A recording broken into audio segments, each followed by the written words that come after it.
nous avons le droit de dormir.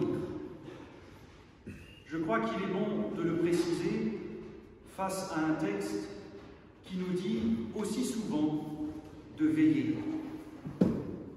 C'est d'ailleurs les derniers mots de Jésus dans l'évangile que nous venons d'entendre.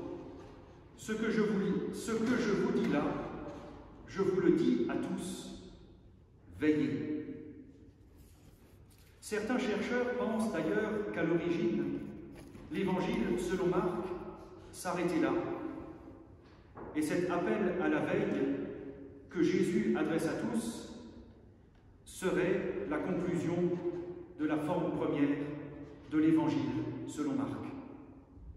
Veillez donc, un appel lancé à tous les chrétiens de tous les lieux et de toutes les époques. Ceci étant dit, nous savons que ce n'est pas possible.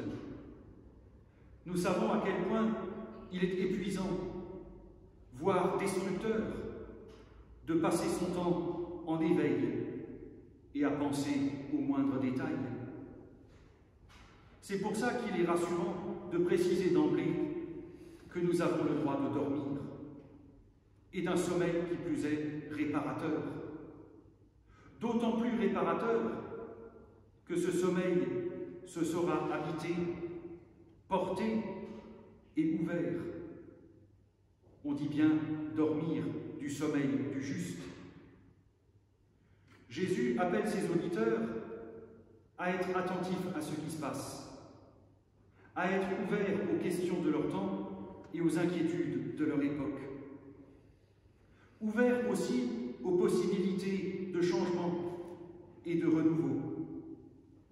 Le ciel et la terre passeront, dit Jésus, mais mes paroles ne passeront pas.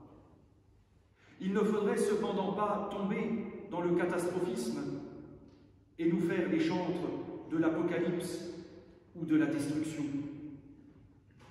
Ils ont été trop nombreux à travers l'histoire, ces charlatans qui ont joué sur les peurs et les angoisses de leurs contemporains pour appeler à la conversion, à la repentance, à la pénitence, se faisant au passage les VRP d'un salut vendu à grands coups de culpabilisation, d'exploitation de la peur et de manipulation. Y compris dans l'Église, jedes Mal das Geld im Kasten klingt, vous connaissez la suite. Aujourd'hui, Jésus-Christ nous appelle exactement à l'attitude inverse. Vous ne savez ni le jour ni l'heure, dit-il.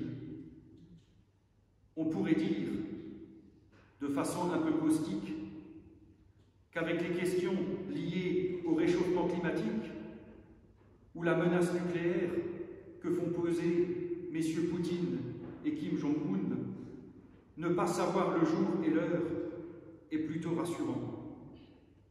Mais toute plaisanterie mise à part, lorsque Jésus nous dit « veillez », il nous appelle à cela, à savoir dormir tranquille, tout en étant attentif à la marche du monde.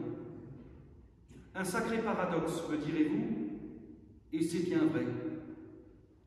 Mais contrairement aux marchands de sommeil, Jésus veut nous faire comprendre que la veille ne signifie pas inquiétude. Ce n'est pas non plus ce que certains contemporains appellent aujourd'hui la charge mentale. Cette veille consiste à ne pas céder aux sirènes du catastrophisme, du complotisme ou du repli sur soi. Cette veille nous appelle à ne pas céder à cette tendance trop répandue aujourd'hui qui consiste à s'affubler de toutes les vertus du bien et de la justice en s'érigeant en donneur de leçons pour mieux justifier son incapacité à regarder plus loin que son nombril. Le ciel et la terre passeront, dit Jésus, mais mes paroles ne passeront pas. Cette veille consiste à voir ce qui sur terre doit doit passer. Elle consiste à intégrer cette dynamique de l'histoire qui est perpétuel changement. Face à ce changement, vous le savez, il y a plusieurs attitudes possibles. Pousser des cris d'orfraie et lancer des invectives et des condamnations les unes après les autres. En somme, se lamenter en se disant « c'était mieux avant ». Ou alors adhérer sans réserve, sans discernement, au risque d'oublier que ce n'est pas parce que quelque chose se fait que c'est quelque chose de bon. Vous en conviendrez, nous sommes en plein dedans. Ces deux attitudes ne mènent nulle part, si ce n'est à la confrontation et au dialogue de sourds. Jésus, comme à son habitude, ouvre une troisième voie. Le ciel et la terre passeront, mais mes paroles ne passeront pas. Il faut garder à l'esprit que lorsque la Bible parle de fin, lorsque la Bible parle de fin, ce n'est pas au sens chronologique du terme. La fin, et c'est peut-être aussi le sens profond de ce dimanche de l'éternité, signifie toujours ouverture vers autre chose. Et il faut encore avoir à l'esprit que lorsque Jésus parle de parole, c'est que tout au long de la Bible, celle-ci a une dimension créatrice. C'est la parole qui crée, c'est-à-dire qu'elle met en relation, elle pose des liens qui nous relèvent, nous mettent en route, nous créent et donnent sens.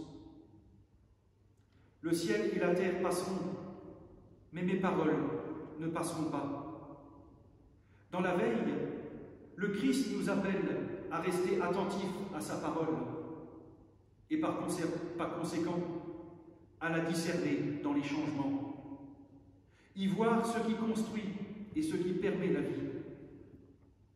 Dans la veille, le Christ nous appelle aussi à être parole.